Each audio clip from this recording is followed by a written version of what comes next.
So the other day, I'm here getting set up in the mornings, like I always do, and kind of like I'm doing right now, although it's a Saturday and I'm a bit later. And then I got a message kind of out of the blue, and it was a little bit startling. I want to show it to you guys.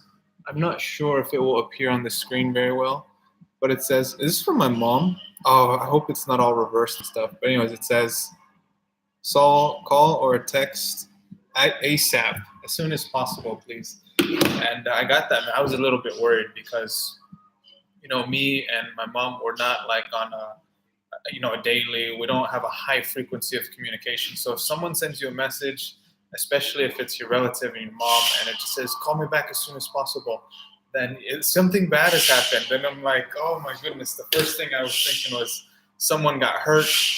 I'm gonna need to go home, or something bad happened in health or physical to someone we know. Thank goodness it was not that. It was just she got a letter in the mail, and they were talking. It was just about the student loans, and it's quite a serious situation because they do this thing called wage garnishment, and they'll take part of your paycheck basically. So they were doing that for my mom. She took out a big loan for me when I was in school, and basically we both didn't even know about it.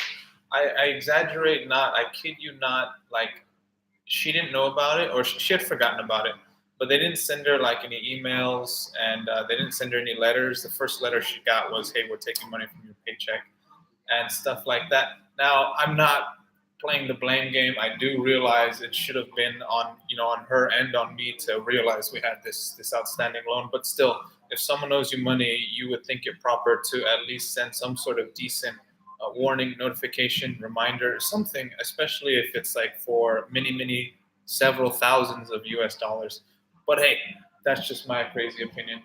Anyway, so we got that worked out, and basically, she took this loan out for me, and it was originally for less than $3,500. Now it's over 7,000. She took it out in like 2012, the turn of 2011-12. It's doubled. It's more than doubled, and I'm like, oh my goodness, that's no trivial amount of money. An extra, $4,000 if you're rounding up, just like on interest. I'm like, what the goodness gracious. So these are part of the struggles of growing up in the U.S. Student loan debt, and the 7,000 on hers is nothing compared to what I have, which is crazy. That's for another time.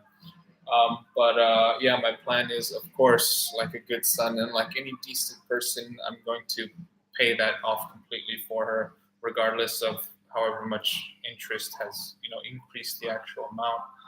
And yeah, I don't want.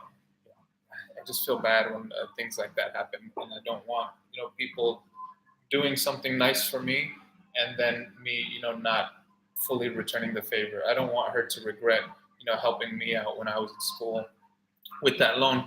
And the thing about that loan, actually, because I only got like one time got a a parent plus loan is what they call it.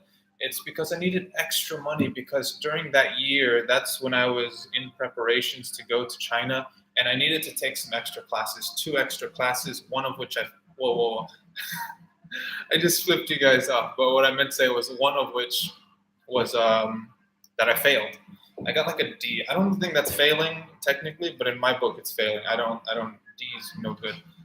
And both of those were Chinese classes, and that's because I was getting ready to go to China at UT. You need 2 years of fluency or practice in that foreign language to study abroad, which is why most people in the U.S. just study in the U.K.